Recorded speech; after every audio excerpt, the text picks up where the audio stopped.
Hello, this is Chris Bennett. Join us weekly at Pot TV on the Burning Shiva Hour as we explore the roots of cannabis culture throughout history and around the globe.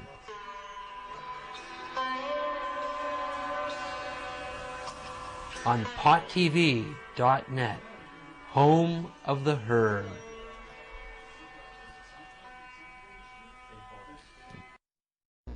The Yin Plant. Into the Plants. Rig Veda 1097.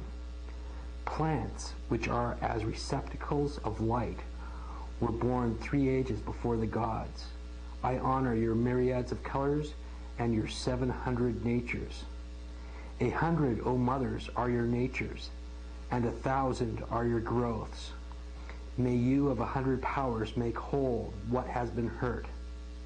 Plants, as mothers, as goddesses, I address you. May I gain the energy, the light, the sustenance, your soul, you who are the human being. Where the herbs are gathered together like kings in an assembly, there the doctor is called a sage, who destroys evil and averts disease. As they fell from heaven, the plants said, the living soul we pervade, that man will suffer no harm. The herbs which are in the kingdom of the moon, manifold with 100 eyes, I take you as the best of them for the fulfillment of wishes, as peace to the heart.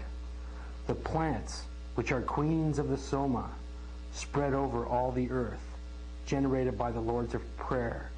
May your energies combine within this herb.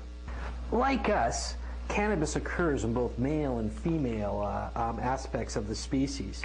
And this is something that generally distincts higher forms of life in both botanical and the animal world.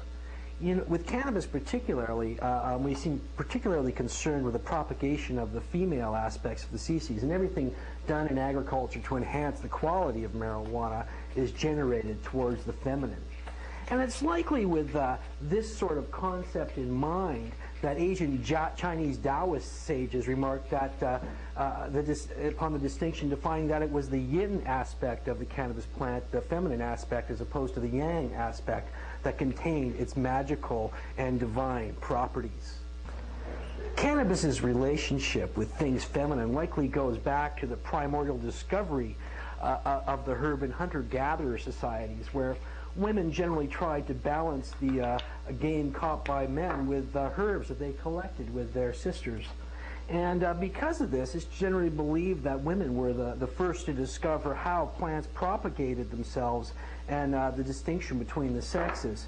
Likely through this, this gave rise from a hunter-gatherer's man use of totems and animal totems to the cult of the Mother Earth. And her proper worship was said to result in the fruits of the earth, her giving the birth to the abundance of the earth. And also because of this, it's not so surprising to find that some of the earliest civilizations were matriarchally structured and agriculturally based, such as Mohenjo-Daro and Crete. And also it should be noted that culture begins with agriculture. And according to a number of sources, this agriculture itself, such as Carl Sagan and Christian Ratch, say that agriculture started with cannabis. We have to think of early humanity's relationship with plants as comparable to those unchristianized Aboriginal communities that display an incredible knowledge of the plants and their properties around them. As anthropologist Richard Rudgley has commented on the early matriarchal situation, while animal proteins are highly prized, the bulk of the staples are usually a result of female labor. This division of labor may suggest that in prehistoric time, women's role vis-a-vis plants were not limited to the culinary or even medical spheres, but extended into the discovery of psychoactive plants. This has a distant echo in the female-dominated European witchcraft tradition.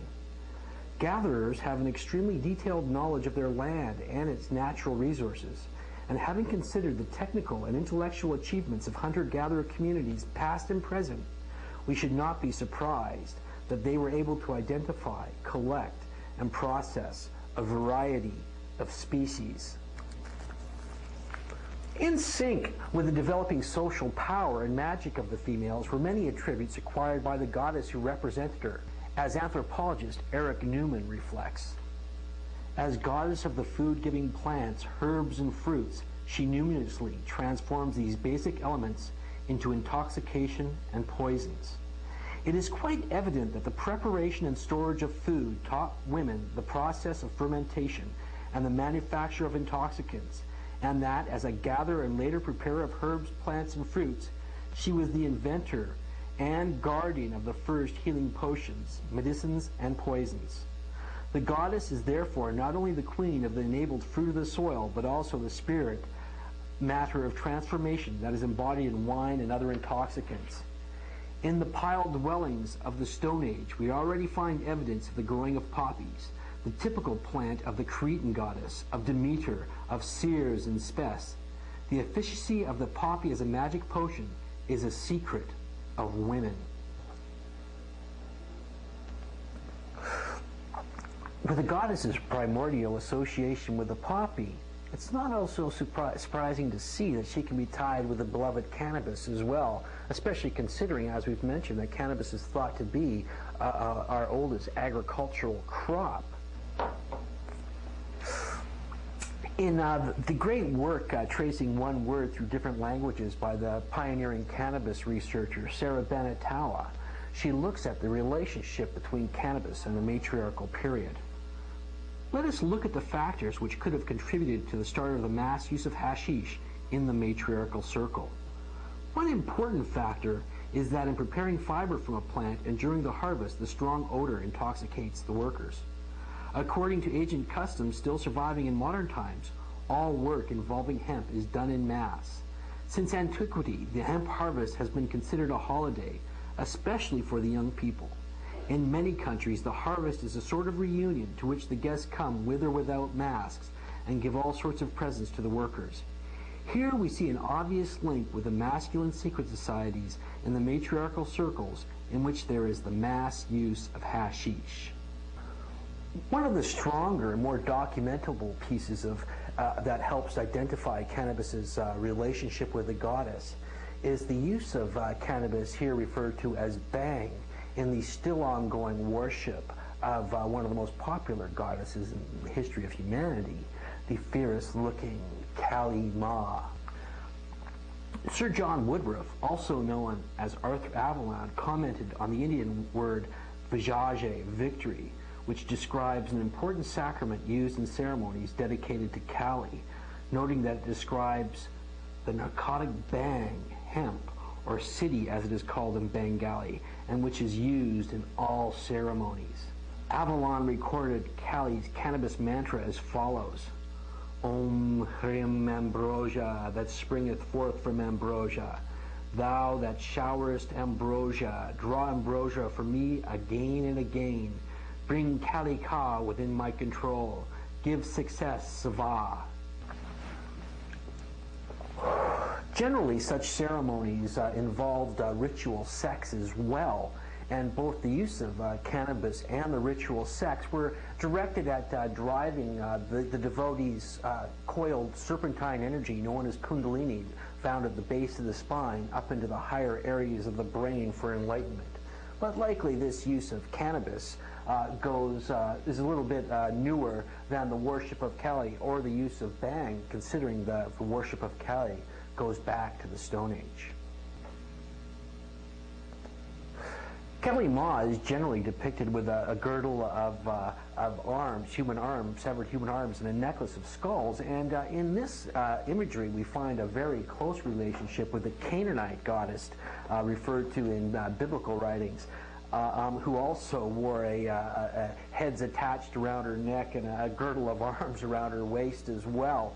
And likely these two deities, along with Baal and Shiva, there's a very strong correlation there.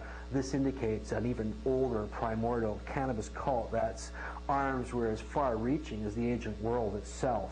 The French religious historian Mircea Eliade wrote that carnage and cannibalism are characteristic features of archaic fertility goddesses.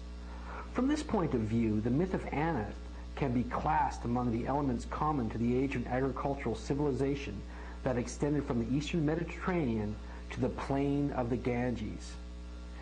Barbara Walker has added to this, noting that Sumerian cylinders from Lagash, circa 2300 BC, showed the goddess in a pose identical with Kali's love and death sacramental posture, squatting on top of the body of her consort.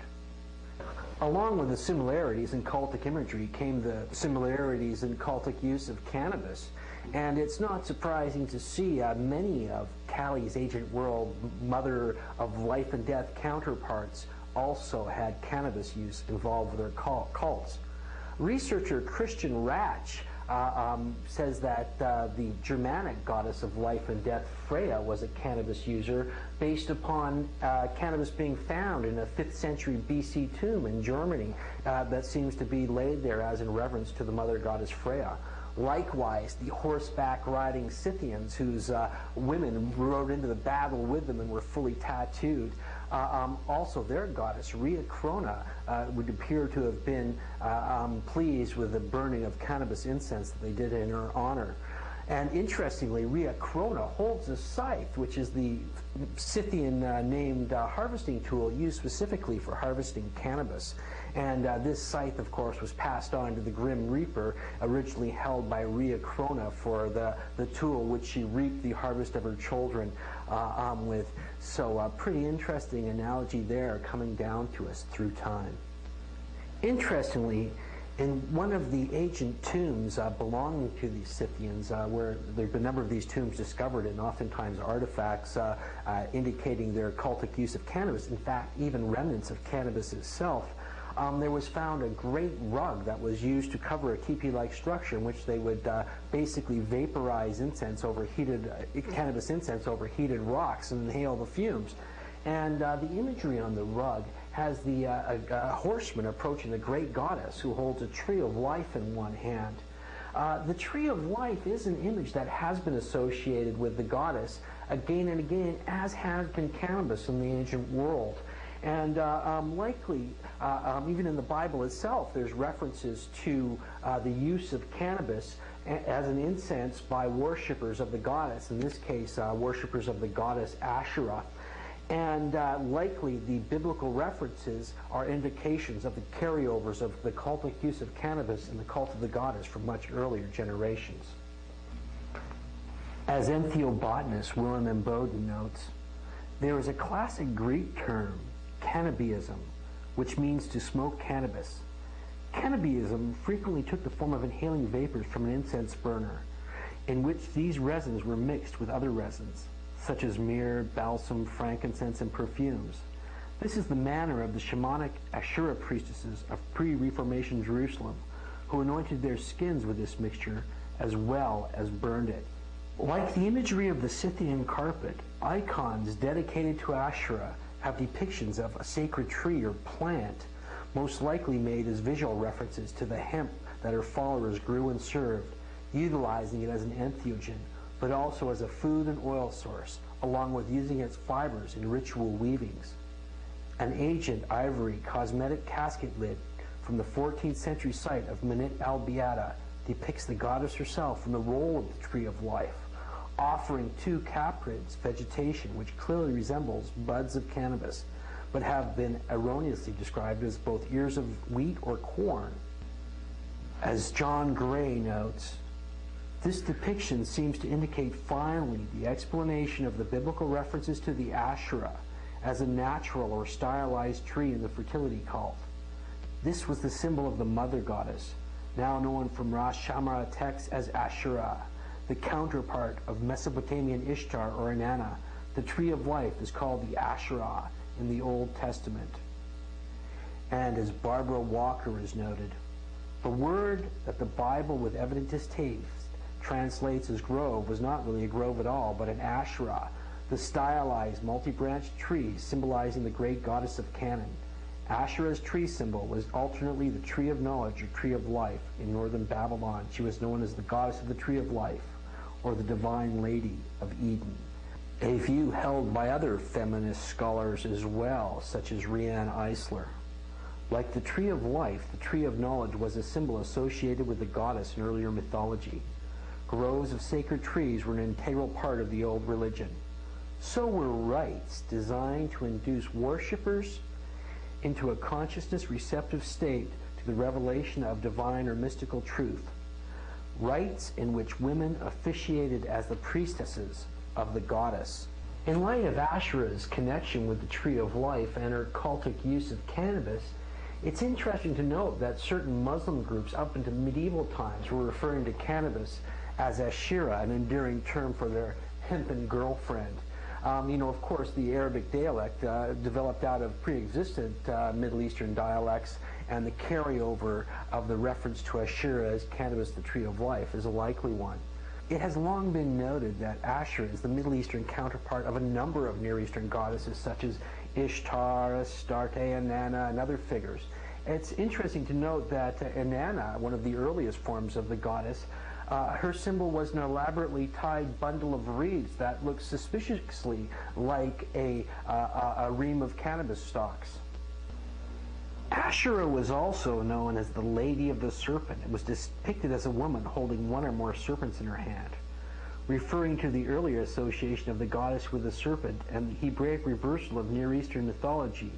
Rian Eisler wrote, "The fact that the serpent, an ancient prophetic or oracular symbol of the goddess, advises Eve, the prototypical woman, to disobey a male god's commands, is surely not just an accident." Daniel Merker has commented, "Importantly, a further Canaanite epithet of Asherah was the living one, whose Hebrew form was Hawa, an anglicized form of Eve, not a goddess, but a legendary woman. Eve represents a slightly different syncretism of Canaanite Asherah in the southern kingdom of Judah. Eve remained closely associated with the snake and with every tree that is pleasant to see and good for food, the tree of life in the midst of the garden, and the tree of knowledge of good and evil." Thus it can be seen that the relationship between the goddess in cannabis and women in cannabis was so powerful, it left an echo in that most patriarchal of all books, the Bible.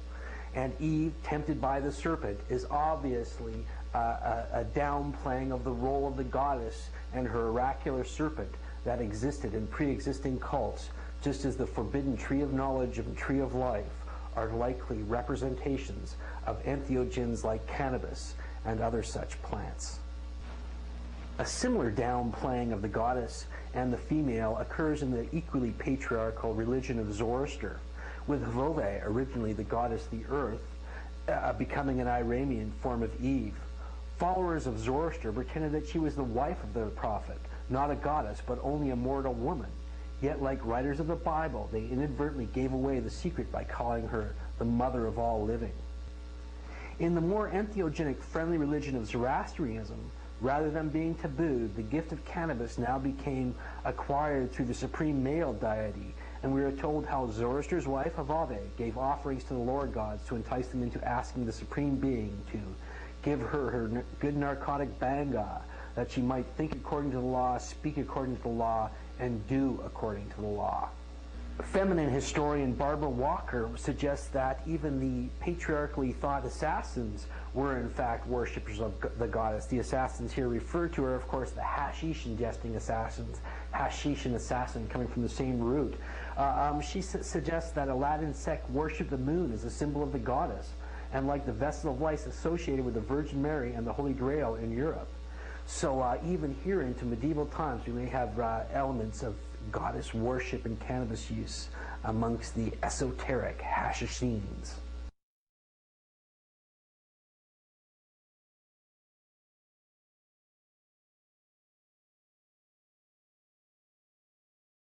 In Richard Evans Schultz and Albert Hoffman's Plants of the Gods, we find that it has recently been learned that Indians in the Mexican state of Veracruz, Hidalgo, and Pueblo practice a communal curing ceremony with a plant called Santa Rosa, identified as Cannabis sativa, which is considered both a plant and a sacred intercessor for the Virgin. Though the ceremony is based on Christian elements, the plant is worshipped as an earth deity and is thought to be alive and to represent a part of the heart of God. The link between cannabis and the feminine goes far beyond any theological or cultural viewpoint, and actually goes into some interesting scientific areas as well. Besides the unique receptors in the brain for cannabinoids, It seems that there's also molecules in cannabis that have molecular resemblance to human female estrogens. Researcher Andrew Weil comments on these particular molecules. A more bizarre effect, also well publicized, is that marijuana may stimulate the development of breasts in some men. At first glance, this looks like fantastic anti-marijuana propaganda, but in fact, there are a few documented cases of male users who have developed breasts. This condition, called gynecomastia, is normally quite rare. The active compounds of marijuana have some molecular resemblance to certain female hormones, estrogens. Possibly, some men are born with a biochemical idiosyncrasy that causes their bodies to mistake the chemical in hemp for estrogens. This susceptibility is uncommon, and only a tiny percentage of male users are at risk. Interestingly, there's a similar relationship, molecular relationship, with cats and catnip. Catnip actually puts out molecules that have molecular resemblance to cat estrogens, and a lot of what we interpret as a cat getting high is actual sexual play by the cat, the love nipping and rolling and stuff like that, and it's actually an aphrodisiac. And interestingly, receptors for cannabis have been found in the sexual areas in humans recently, and this may be a reason why cannabis has culturally been usually associated as an aphrodisiacal plant. Also of interest is that there are cannabinoids in breast milk that likely serve to heal the trauma of childbirth for new infants, and also give them the munchies, giving them the desire to eat and stuff like that. Interestingly, also, mother's milk contains gamma-linoleic acid, a very rare oil and protein that's also in hemp seeds, and only a couple of other rare seed oils. So this again shows this kind of intrinsic biological connection we have with this mother plant.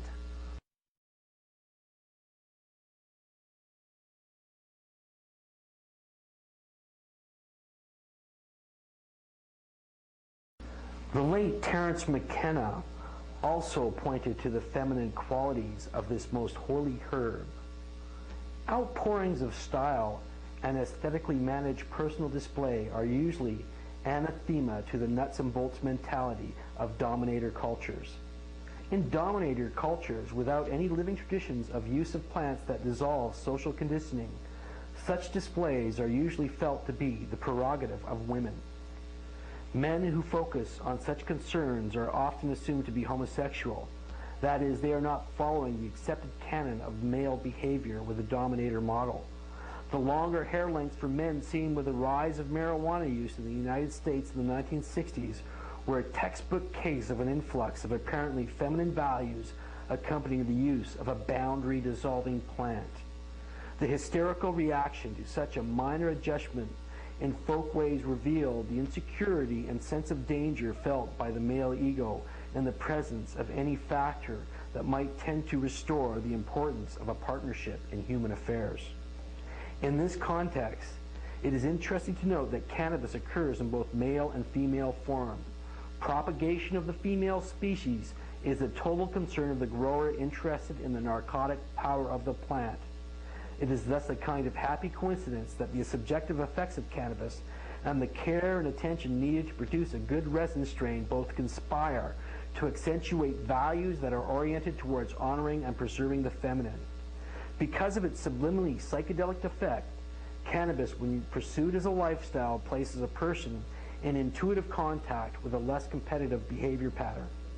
For these reasons, marijuana is unwelcome in the modern office environment, while a drug such as coffee, which reinforces the value of industrial culture, is both welcomed and encouraged. Cannabis use is correctly sensed as heretical and deeply disloyal to the values of male dominance and stratified hierarchy. Terence McKenna.